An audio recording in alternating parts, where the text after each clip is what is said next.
Hi guys and welcome to Taksha trade. तो आज हम कंटिन्यू करने वाले हैं हमारा कल का डिस्कशन, जो कि है prop firm related funded accounts and forex trading. Okay, तो स्टार्ट करने से पहले मैं आपको एक अपडेट देना चाहती हूँ। यहाँ पे पहले हम देखेंगे हमारे ओवरऑल वीक का प्रॉफिट कितना हुआ है। I will share with you. अगर हम हिस्ट्री में जाते हैं तो यू गाइस कैन सी जो भी हमारे ओवरऑल लास्ट वीक का प्रॉफिट है, लाइक फ्रॉम 5 जनवरी टिल 9 जनवरी। जो भी हमारा प्रॉफिट हुआ है वो $177 का हुआ है। अगर इसमें से हम कमीशन भी माइनस कर लेते हैं, जो कि है -$13.50, तो हमारा ओवरऑल जो भी प्रॉफिट है वो $163.50 है। नियर अबाउट, लाइक हम कह सकते हैं कि $163। अगर हम इसको INR में भी कैलकुलेट करते हैं तो 163 इंटू 90, तो हमारा प्रॉफिट हो गया 14,670। ये था हमारा लास्ट वीक का प्रॉफिट। अब हम आ जाते हैं हमारे कल के डिस्कशन पे।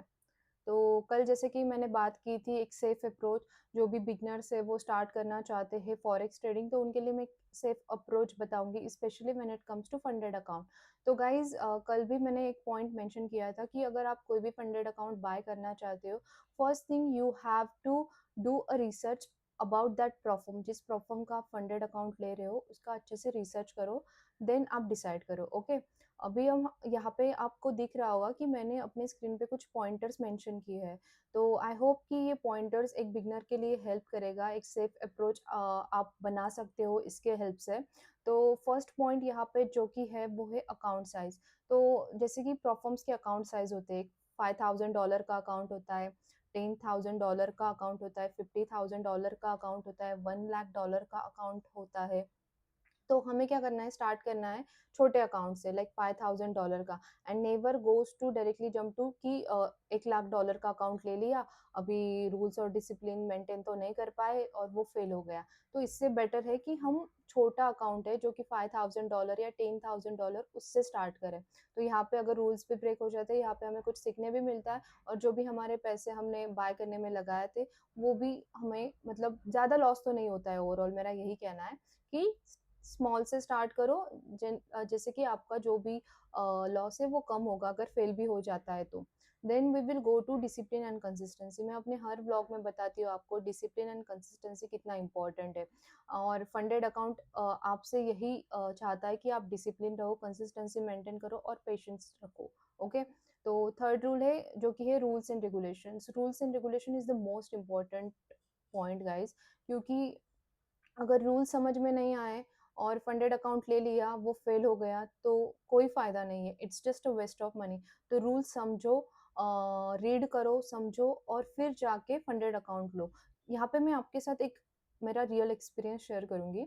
क्या हुआ था ना guys, initially when I started ना, तो मैंने भी एक प्रोफर्म का चैलेंज लिया था। उस प्रोफर्म का यहाँ पे अभी मैं नेम मेंशन नहीं करूंगी, बट आई कैन से कि वहाँ पे मैंने दो चैलेंजेस थे, फेज 1 और फेज 2 दोनों पास कर लिए थे। फेज 1 का भी मेरे पास सर्टिफिकेट है और फेज 2 का भी मेरे पास सर्टिफिकेट है। और जब भी जिस दिन मेरे अकाउंट पास हो गए थे, तो नेक्स्ट डे मेरा जो भी ट्रेड करने वाली थी उसका मुझे पे आउट मिलने वाला था। तो मैं बहुत खुश भी थी जिस दिन मैंने सेकंड सर्टिफिकेट भी अचीव कर लिया, अपना सेकंड फेज भी क्रैक कर लिया। देन नेक्स्ट डे मॉर्निंग में मैं बहुत सारे एक्साइटमेंट में, हैप्पीनेस के साथ मैंने ट्रेडिंग किया। मुझे ये आज भी याद है कि मैंने अपना जो ट्रेड था उस दिन का, एक ट्रेड डाला था मैंने लंदन सेशन को, और जो दूसरा ट्रेड था जो कि मैंने एग्जीक्यूट किया था वो न्यूयॉर्क सेशन को। और नियर अराउंड 8 बजे के आसपास मैंने अपना प्रॉफिट बुक कर लिया था, और वो प्रॉफिट था $400 का। तो मैंने सोचा कि अभी पे आउट ले लेते हैं। तो मुझे कुछ काम था, इसीलिए मैंने सोचा कि थोड़ी देर बाद पे आउट लेते हैं, जब मेरे सारे काम हो जाते हैं उसके बाद।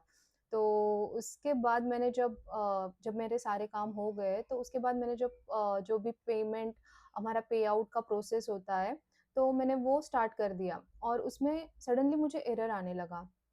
तो आई वाज शॉक कि ये क्या होने लगा। तो first thing which I did कि मैंने अपने मेल बॉक्स में चली गई, और वहाँ पे मैंने मेल्स ओपन किए, तो मुझे एक मेल आया था। तो वहाँ पे क्लियरली मेंशन था कि your account has been fail, क्योंकि आपने जो भी रूल था वो ब्रेक कर दिया। गाइस, ये मेरा फर्स्ट पे आउट था, और उसी दिन मुझे ये मेल आया कि आपका रूल ब्रेक हो गया। तो it was very disappointed for me. Emotions बहुत हाई थे, आई वाज़ फीलिंग सो लो, और उस रात में सो ही नहीं पाई थी, like I was just thinking कि ये क्या हो गया मेरे साथ। एनीवेज़ इससे ये शेयर करने के पीछे यही मोटिव है कि आप ऐसी गलती ना करो और आपके साथ ऐसा ना हो। तो इसीलिए मैंने मेरा जो भी एक्सपीरियंस था वो आपके साथ शेयर किया, और उससे मुझे 2 चीज़ें सीखने भी मिली।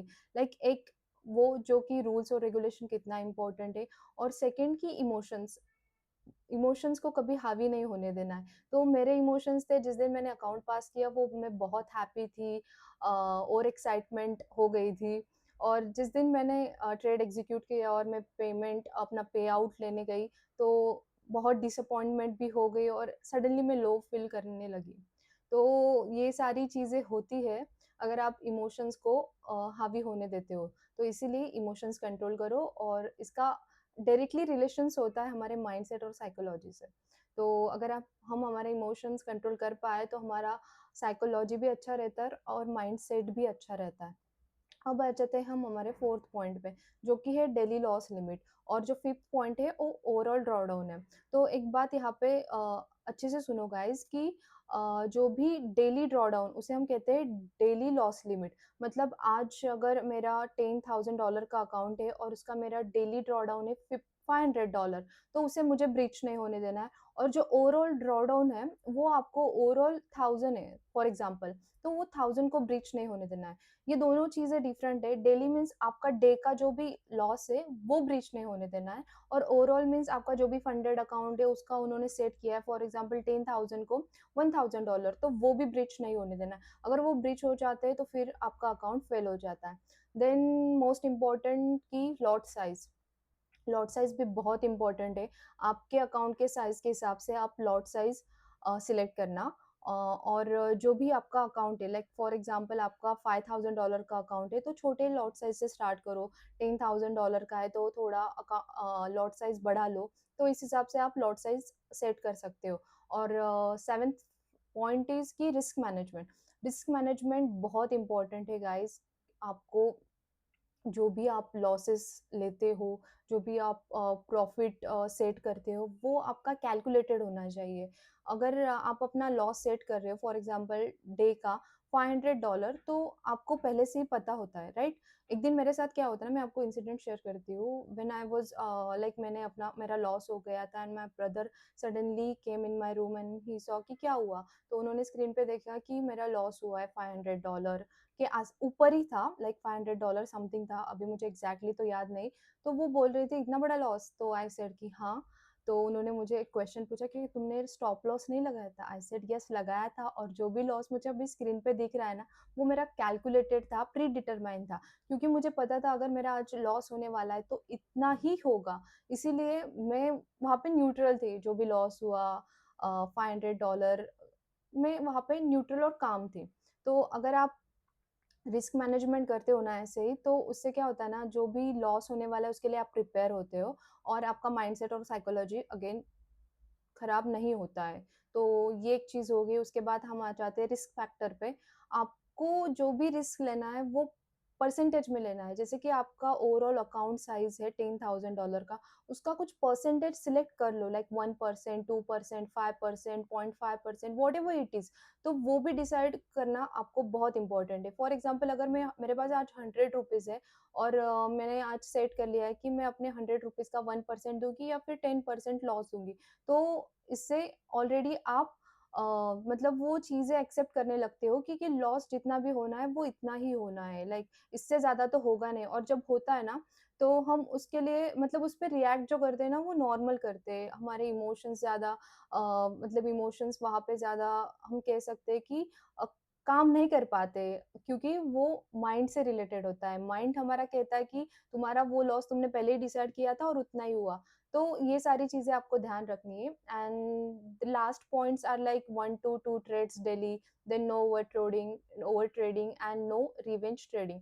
तो मैं यहाँ पे मेंशन करूँगी, जो भी बिगिनर्स है उनको हमेशा याद रखना है, आप इनिशियली 1 ट्रेड डालो या फिर 2 ट्रेड डालो, डेली 1 और 2 ट्रेड ही करना मैक्सिमम। और ओवर ट्रेडिंग करना नहीं है और रिवेंज ट्रेडिंग करना नहीं है, एग्रेसिव होना नहीं है। तो दैट्स ऑल कि ये पॉइंटर्स आपको हेल्प करेंगे अगर आप बिगिनर हो तो। एंड अगर आप बिगनर से ही स्टार्ट कर रहे हो तो आई मस्ट सजेस्ट कि आप पहले डेमो अकाउंट पे प्रैक्टिस करो, क्योंकि क्या होता है ना, इससे लाइक जो इनिशियल फियर है वो भी कम हो जाता है। डायरेक्टली आप फंडेड अकाउंट पे आओगे तो ये वहाँ पे आपसे कभी कभी गलती भी हो सकती है फियर की वजह से। तो डेमो अकाउंट ऑलरेडी प्रैक्टिस कर चुके हो तो वो फियर भी कम हो सकता है जब आप फंडेड अकाउंट पे ट्रेड एग्जीक्यूट वगैरह कर रहे हो उस टाइम पे। तो ये एक चीज़ सजेस्ट करूंगी। और आज के लिए बस इतना ही। आई होप मेरा आज का जो भी डिस्कशन है वो आपके लिए हेल्पफुल है। एंड एंड में एक बात कहूँगी गाइज, अगर मेरे 1000+ सब्सक्राइबर हो जाते ना, तो आई विल शेयर कि विच प्लेटफॉर्म आई ट्रस्ट और which platform I used. Okay, तो तब तक के लिए बाय एंड थैंक यू। कल फिर मिलते हैं हमारे नेक्स्ट ब्लॉग में।